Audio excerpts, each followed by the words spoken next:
चलिए आज के मैनेजमेंट की तरफ बढ़ा जाए। ग्लोबल डिजिटल और टेक्नोलॉजी सर्विसेज मुहैया कराने वाली हेक्सावेयर टेक्नोलॉजीज का आईपीओ 12 फरवरी मतलब हो गया अगले हफ्ते वेनसडे को से 14 वेनसडे टू फ्राइडे खुलने वाला है। 674 से 708 रुपए प्रति शेयर का प्राइस बैंड है। रकम का इस्तेमाल पूछने का कोई मतलब है नहीं, खैर ऑफर फॉर सेल है पूरा। कार्लाइल ग्रुप अपना स्टेक रिड्यूस करेगा, 95% से रिड्यूस होकर 74.1% पे लेकर आ रहे हैं इस आईपीओ के जरिए। तो पूरा ऑफर फॉर सेल है, पर वापस जो आ रहे हैं क्या लॉजिक है, क्यों इंडियन मार्केट्स में रिलिस्ट करने का मन बना, कैसा आईटी का एनवायरनमेंट है और हेक्सावेयर 4 सालों में क्या कर गई है, इन सब पर डिटेल में बातचीत करी है यतिन ने इस कंपनी के सीईओ और सीएफओ साहब से। सुनिए। नमस्कार, और आज मेरे साथ हेक्सावेयर के टॉप मैनेजमेंट हैं। हमारे साथ सीईओ श्री कृष्णा जी हैं और विकास जो कंपनी के सीएफओ हैं। बहुत बहुत धन्यवाद जेंटलमैन सीएनबीसी आवाज़ के साथ बातचीत करने के लिए। हेक्सावेयर ऑब्वियसली एक लिस्टेड एंटिटी थी जो 2 प्राइवेट इक्विटी हैंड्स चेंज करके अभी आईपीओ के लिए रेडी हो रही है। कैसा रहा है ये सफ़र प्राइवेट इक्विटी के अंदर और किस तरीके का ग्रोथ कंपनी ने किया है पिछले 3-4 सालों से, अगर आप उसके बारे में हमको बता सकें।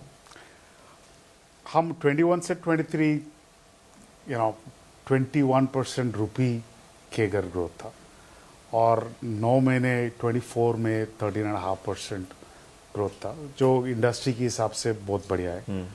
जो last 9 months probably top 2 and the 3 years prior to that top 3 में थे शायद इंडस्ट्री ग्रोथ में।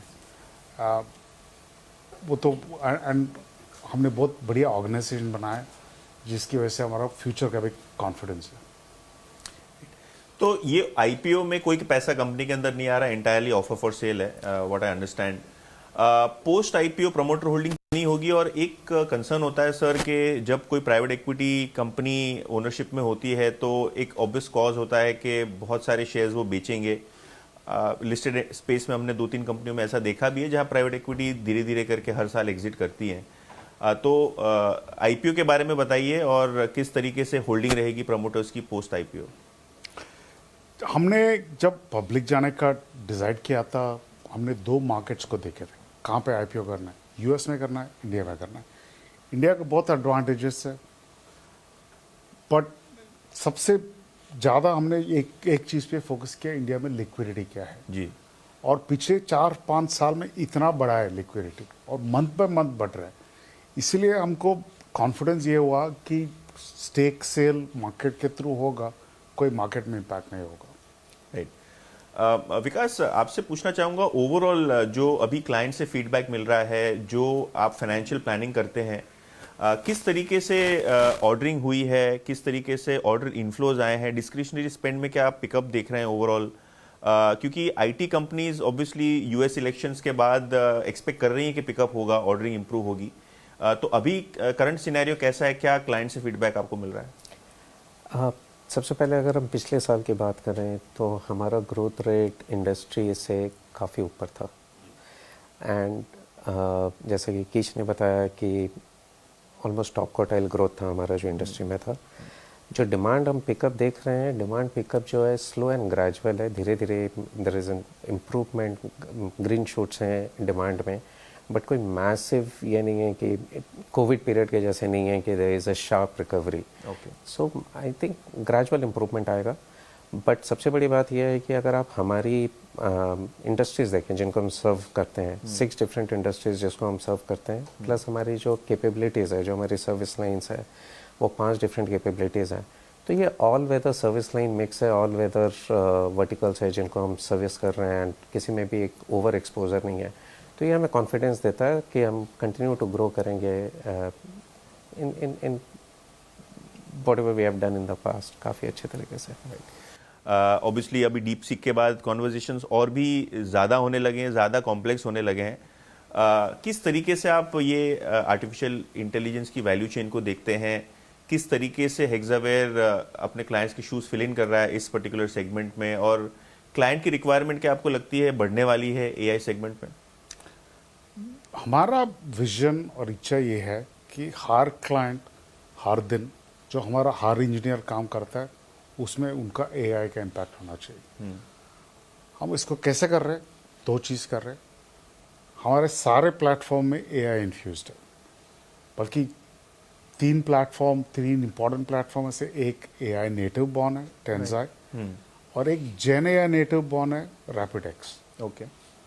दूसरा चीज़, हम हर टेक्निकल एम्प्लॉय को ट्रेन और सर्टिफाई करते हैं। हमारा 85% टेक्निकल एम्प्लॉयज सर्टिफाइड एआई में, that includes me and that includes Vikash, so that we set a good example for the company.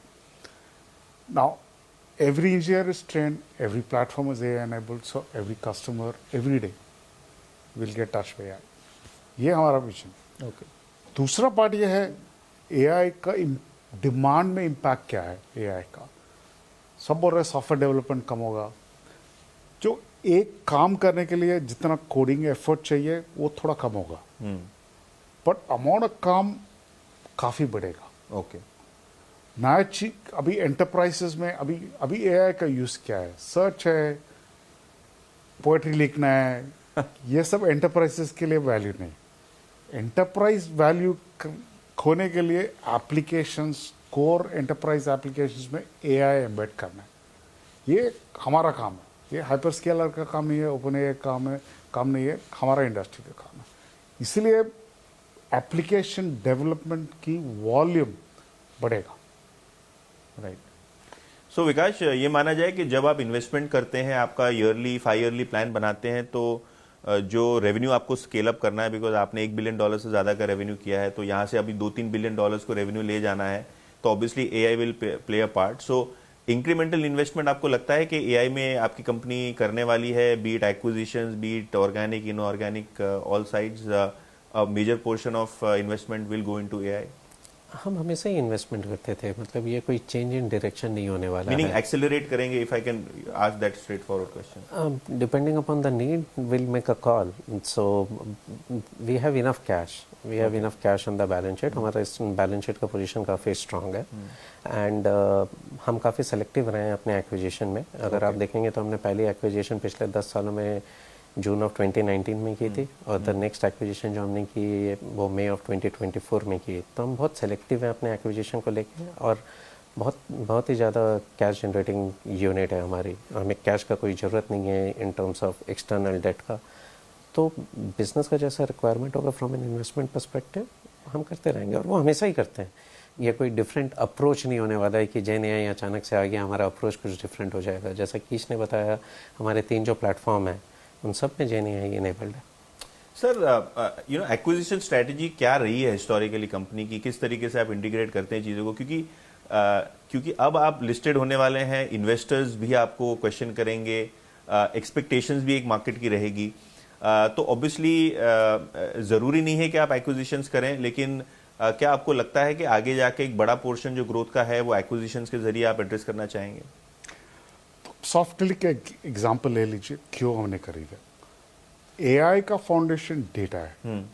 अभी डेटा में सारे फोकस इंजीनियरिंग में, अब देखिए डेटाब्रेक्स, स्नोफ्लेक जैसे कंपनी काफ़ी ग्रो कर रहा है, पर डेटा इंजीनियरिंग के बाद रियल वैल्यू डेटा का है, उससे क्या करना है, उससे कैसे यूज़ करना है। And one of the big use areas is customer and marketing analytics.